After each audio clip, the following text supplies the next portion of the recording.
세상에서 제일 식성이 좋은 동물이 무엇일까요?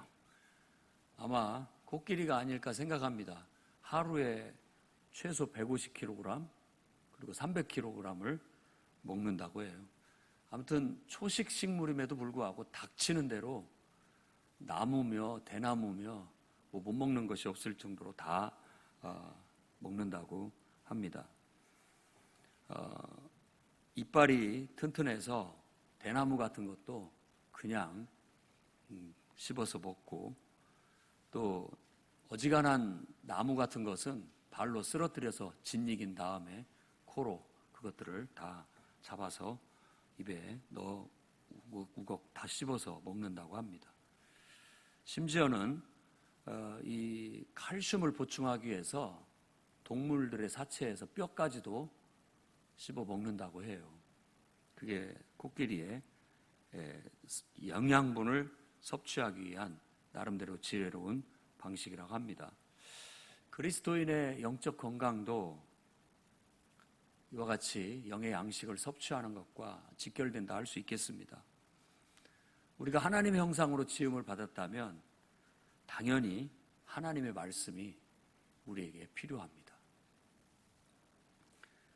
우리가 코끼리가 많은 나무들을 쓰러뜨려 생태계를 파괴하는 것 같지만, 알고 보면 코끼리가 서식하는 곳에 나무들이 더 이렇게 많이 자란다고 해요.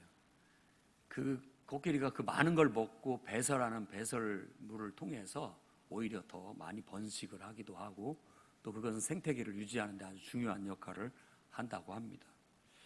우리 그리스도인들도 정말 하나님의 말씀을 잘 먹어가지고 그 말씀이 나아가 우리 인간사의 생태계 속에 긍정적인 영향을 줘서 오히려 더 살기 좋은 세상으로 변화되는 그런 역사가 있었으면 좋겠습니다. 오늘 우리가 열왕기상 22장 말씀 속에는 바로 하나님의 말씀과 관련된 그런 주제의 이야기가 나타나고 있습니다.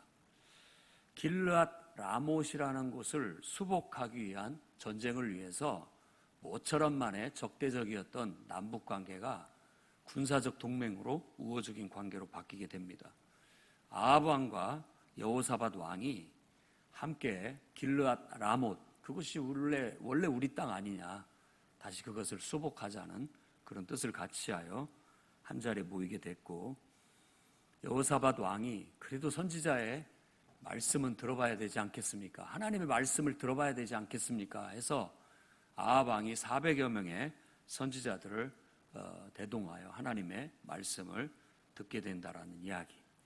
그 중에서 아합 왕이 싫어하는 한 선지자 미가야가 있는데, 그 미가야 선지자의 대립적인 반대적인 그런 예언의 말씀, 바로 오늘 말씀에서 그런 내용들을 보여주고 있습니다.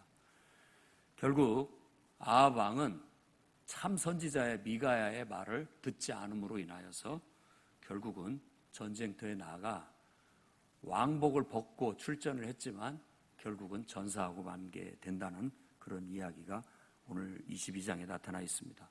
저는 이 본문을 통해서 다음과 같은 하나님의 말씀을 여러분에게 전하고자 합니다.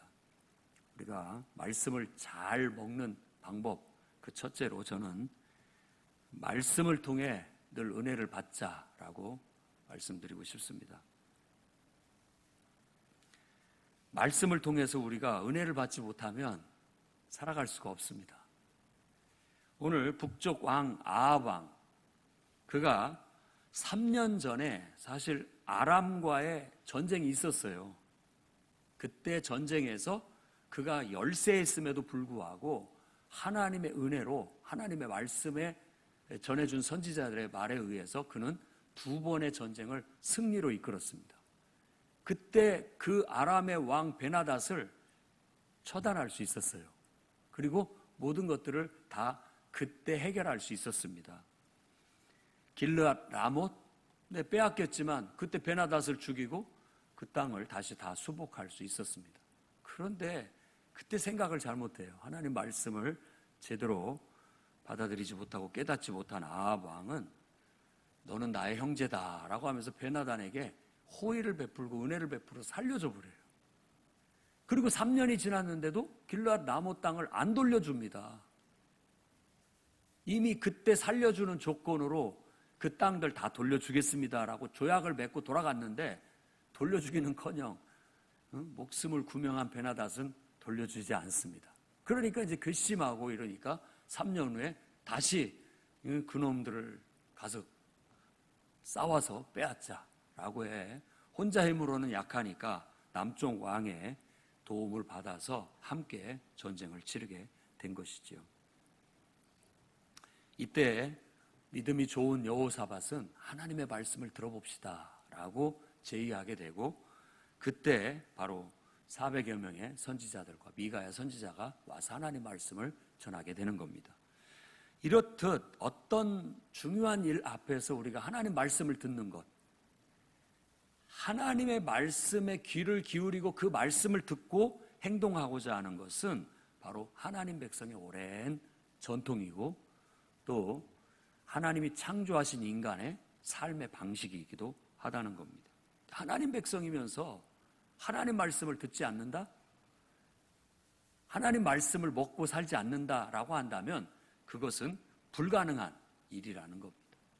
우리가 하나님 백성이라는 정체성을 가지고 있다면 오늘도 하나님의 말씀을 따라 그 말씀을 먹고 살아가야 될 줄로 믿습니다. 한 주 동안 우리가 읽은 말씀 속에 3년 반 동안의 기근이 나옵니다. 마치 그 사렙다의 한 과부의 이야기가 나오는데, 그 과부는 이제 마지막 한 움큼의 먹을 것을 자기 자식과 함께 먹고 죽기 위해서 나뭇가지를 줍고 있었어요. 그때 하나님은 엘리야를 그 사람에게 보내고 가서 야, 먼저 나부터 먹을 걸 갖다 줘라. 아니 딱 한 사람 먹을 거 있는데 일단 내 말대로 해라. 먹을 것 갖고 와라. 그리고 난 다음에 너를 위해서, 너와 너 자식을 위해서 먹을 걸 준비해라 라고 했던 겁니다. 그는 그 말씀에 그대로 순종함으로 인하여 나머지 기간 동안 그 밀가루통에 밀가루가 떨어지지 않았고 기름병에 기름이 떨어지지 않아서 그 가뭄 속에도 죽지 않고 살 수 있게 되었다라는 거예요. 먹을 것 없으면 죽습니다. 어찌 보면 코로나19의 지금 현 시국은 가뭄과 같아요. 가뭄입니다. 말씀의 가뭄, 은혜의 가뭄. 그렇다면 여러분들은 사렙다 과부처럼 하나님의 은혜를 구해야 됩니다. 이 가뭄 속에도 살아갈 수 있는 하나님의 공급을, 그 공급주를 찾아야 된다라는 거예요. 그래서 떨어지지 않도록, 생명의 말씀이 떨어지지 않도록, 그걸 먹지 않는다면 우리는 건강을 잃게 되고 우리는 어떻게 보면 멸종될 수도 있다는 걸 기억해야 됩니다. 또 한 가지 사례는 엘리야가 이 갈멜산에서 엄청난 850명의 바알과 아세라 선지자들을 물리치고 그들을 다 시내가에서 죽이고 큰 승리를 거둔 후에 그걸 보고 이제는 백성들의 마음이 하나님께로 돌아오고 드디어 이제 제대로 예배를 드릴 수 있게 되고 제대로 모든 것이 될 수 있겠다라고 기대했지만 웬걸 정반대의 결과가 왔습니다. 오히려 정치적으로 정적으로 몰려서 이세벨이 잡아 죽이려고 하는 그 시퍼란 칼날을 마주하게 됐고 그는 도망쳐서 목숨을 구명하기 위해 도망칠 수밖에 없었습니다.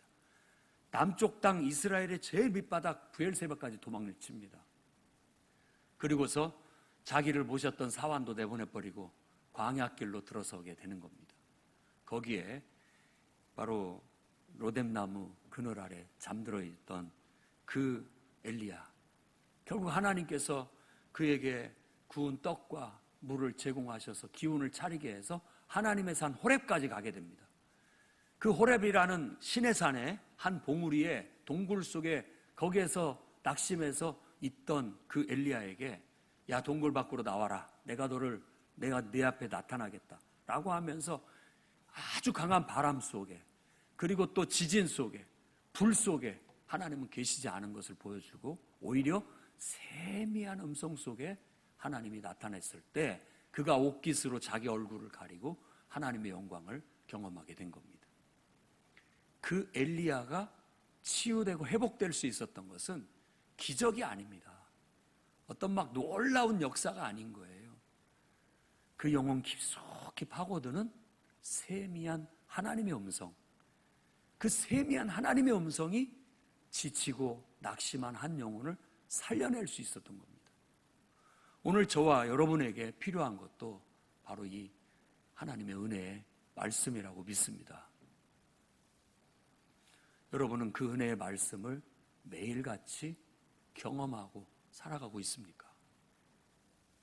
아침에 눈을 떠서 오늘 또 먹을 양식을 준비해서 식사를 준비해 먹고 기운을 내서 살아가는 것처럼 오늘 아침에 일어나서 하나님 앞에 나아가 그분으로부터 들려오는 세미한 음성을 통해 내 영혼에 저 깊숙이 해서 필요로 하는 영혼의 양분을 쫙 흡수해 드리면서 내 영혼이 건강하고 생명을 유지하고 힘을 내서 살아갈 수 있게 살아가고 있느냐 말입니다. 바로 이와 같은 하나님의 말씀의 은혜가 우리에게 주어지지 않는다면 우리는 이 가뭄과 같고 어려운 이 시국에 제대로 우리의 생명을 지켜낼 수 없을 겁니다. 그러니 다시 한번 여러분들은 하나님의 은혜가 절실히 필요하고 생명의 말씀이 절실히 필요하다는 사실을 깨달으시기 바랍니다. 사람은 떡으로만 사는 것이 아닙니다. 그 입에서 나오는 말씀으로 산다고 신명기 8장 3절에 말하고 있고, 예수님은 시험을 받은 과정 속에서 돌을 떡으로 만들어 먹으라는 시험 속에서 이 말씀을 인용하여 하나님의 말씀이 우리에게는 오히려 이 식물을 통해서 사는 것이 아니라 인간이라는 존재는 코끼리 같은 짐승은 하루 300kg의 식물을 물어 뜯어서 먹고 소화시켜서 살아가야 되겠지만 우리는 그냥 식물만 먹고 사는 것이 아니라 하나님의 입에서 나오는 말씀을 먹어야 인간이 될 수 있고 인간다운 삶을 살 수 있고 복된 삶을 살 수 있다고 말하고 있는 거예요. 시편 1편에도 얘기합니다. 복 있는 사람은 어떤 사람이냐? 악인의 꾀를 쫓지 않고 죄인의 길에 서지 않고 오만한 자의 자리에 앉지 않고 오직 여호와의 말씀을 주야로 묵상하는 자라고 말하고 있습니다.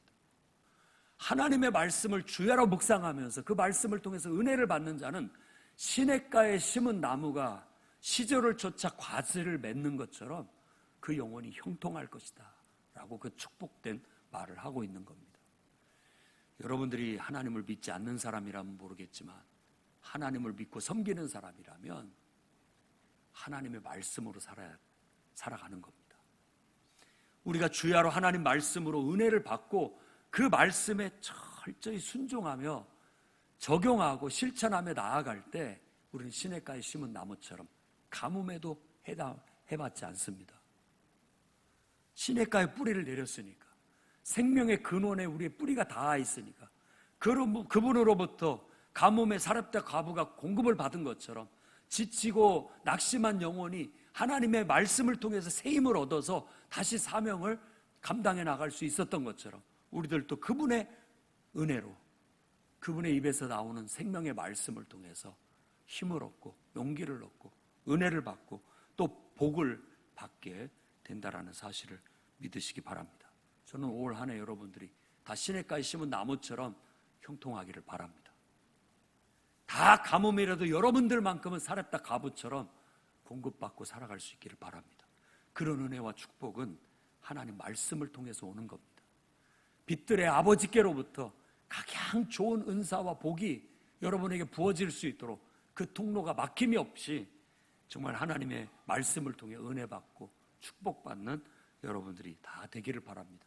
우리의 믿음의 조상들은 다 그렇게 살아왔고 오늘 말씀을 통해서 우리에게 깨우치는 것 또한 그 말씀을 통해서 우리가 살라고 주님이 오늘 명령하고 계시는 겁니다. 그러니 우리들도 우리 모든 성도들도 말씀을 통해 성령의 감화 감동을 받아 여러분들이 그 말씀을 여러분의 삶에 양분으로 받아 실천하고 적용함으로써 가장 귀하고 복된 은혜가 넘치는 형통하는 그런 인생이 되시기를 주의 이름으로 축원합니다. 두 번째로는 말씀을 잘 먹는 방법. 두 번째는 하나님의 깊은 뜻을 헤아릴 줄 알아야 됩니다. 하나님의 깊은 뜻을 헤아리시기 바랍니다. 아합 왕의 400명의 선지자들, 그들은 아주 전쟁에 나가면 승리할 것이라는 그런 예언을 합니다. 그 대표가 바로 시드기야라고 하는 이름을 가진 선지자였습니다. 이번 전쟁, 길르앗 라못 수복하는 전쟁에서 승리할 겁니다. 그렇게 예언을 합니다. 그런데 아무래도 이 모든 사람들이 다 이런 좋은 얘기만 한다라는 것이 좀 마음에 걸렸던지 여호사밧은 또 없습니까? 또 없습니까? 좀 뭔가 좀 더 들어보고 나서 분별을 하고자 하는 그런 마음이 있어서 미가야가 있는데 그 선지자는 맨날 나한테 나쁜 소리만 하고 그렇습니다. 그래서 내가 부르고 싶지가 않습니다 라고 했는데 그래도 불러봅시다 라고 해서 미가야 선지자를 부릅니다. 이미 그 심부름꾼이 가가지고 다들 좋은 소리 하니까 당신도 나쁜 얘기 좀 제발 그만하십시오. 왕 앞에 나쁜 얘기 하지 마십시오. 미가야는 나는 하나님이 주신 말씀만 할 뿐입니다 라고 해 가서 얘기를 합니다. 처음에는 그래요. 딱 그냥 체면 구기고 뭐 가서 싸우십시오. 잘 될 겁니다. 거의 성의 없이 그런 말을 하니까 야 그러지 말고 진실되게 하나님 말씀을 말해봐라 라고 하자 그는 진실한 말을 합니다. 왕은 이 싸움에 가면 죽습니다.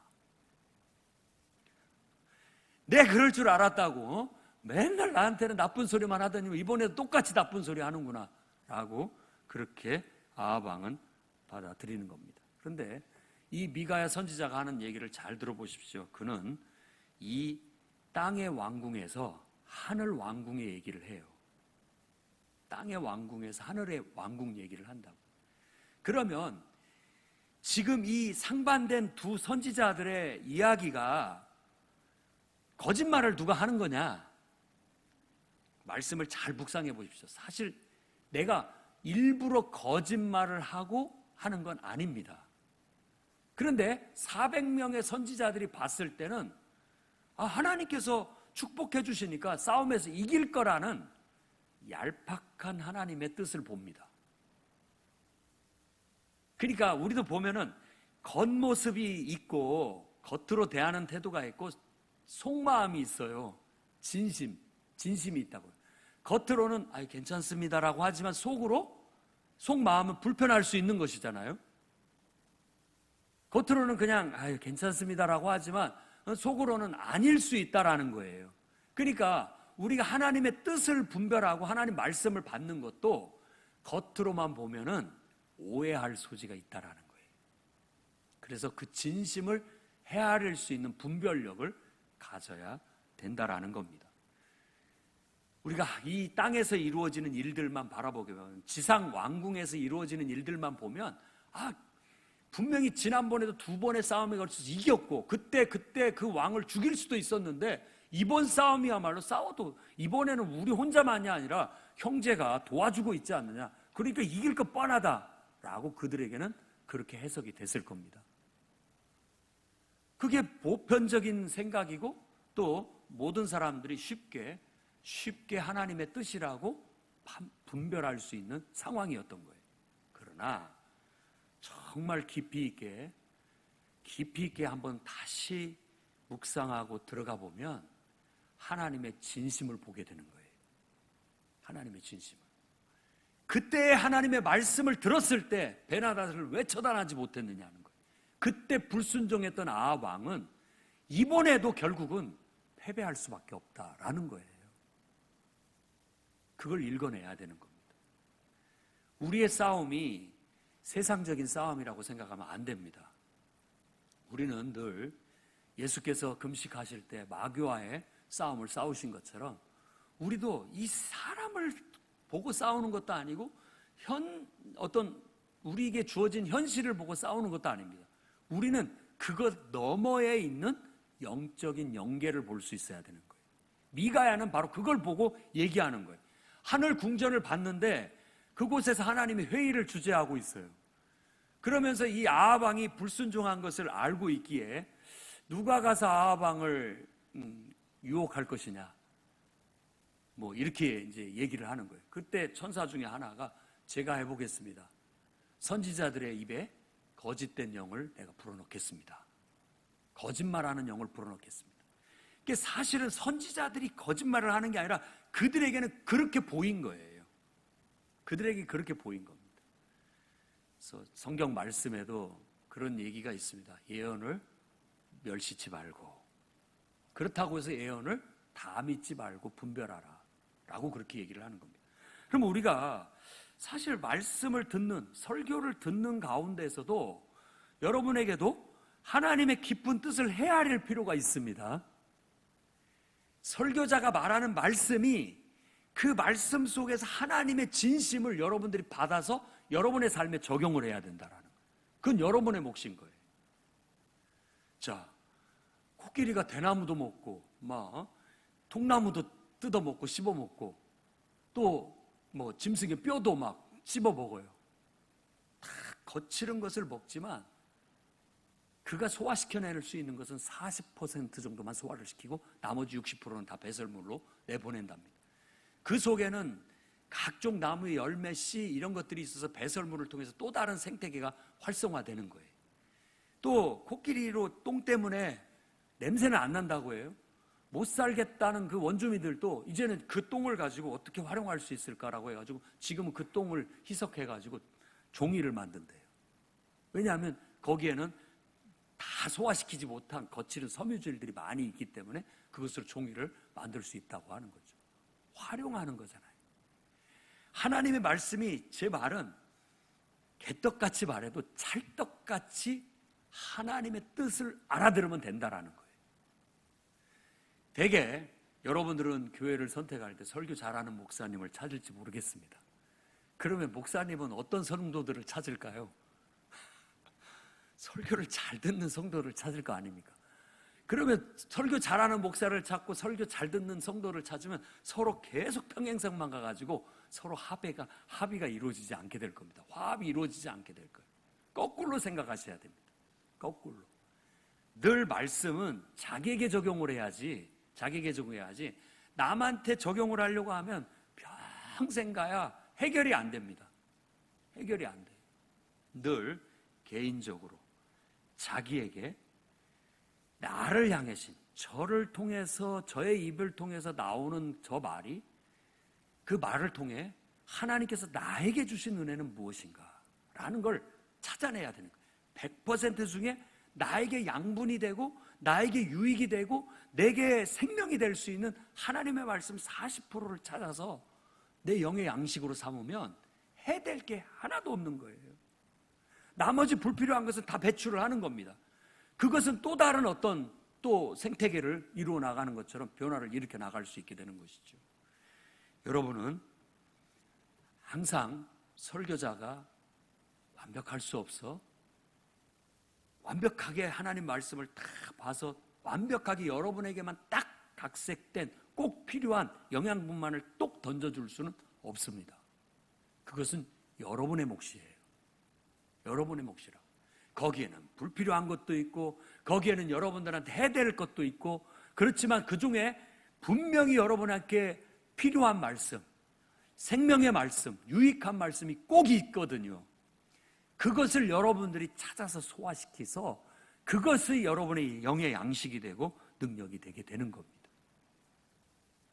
그래서 우리가 하나님의 말씀을 들을 때는 예언을 일단 존중하고 그 속에서 하나님의 그 참된 깊은 뜻을 헤아릴 줄 아는 태도를 가지셔야 됩니다.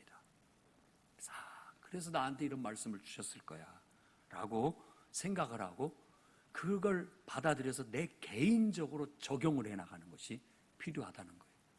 스스로가 적용을 하지 못하게 된다면 결국은 해가 되고 말 것입니다. 만일 설교자가 여러분들한테 듣기 좋은 얘기만 그냥 한다고 친다고 한다면, 요즘 갈매기 떼라든지 동물원의 짐승들한테 과자 주지 말라고 하죠. 애들이 병들고 죽습니다.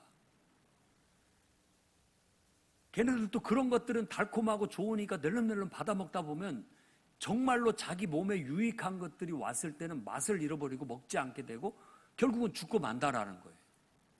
그럴까봐 염려가 될 수 있다라는 거예요. 그러니까 주의해야 되는 겁니다. 정말 하나님의 참된 생명의 말씀은 때로 우리 심령 골수를 쪼개기도 하고 우리 마음속에 깊이 파고들어서 우리 마음을 아프게도 하고 또 거북스럽게도 하지만 그 모든 것들이 생명의 말씀이 되어 내 영혼을 건강하게 하는 좋은 것들이라는 걸 기억해야 되겠습니다. 그러니 여러분이 하나님 말씀을 들으러 올 때 하나님의 참 뜻을 이해하고 해석해서 누구에게가 아니라 내 개인에게 잘 적용을 시켜서 여러분의 영의 양식으로 삼으시게 된다면 어떤 교회, 어떤 말씀이든지 여러분에게는 영의 양식이 되어 건강해질 수 있다고 저는 믿습니다.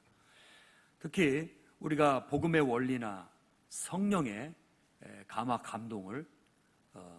감동의 도움을 받아야 되겠습니다.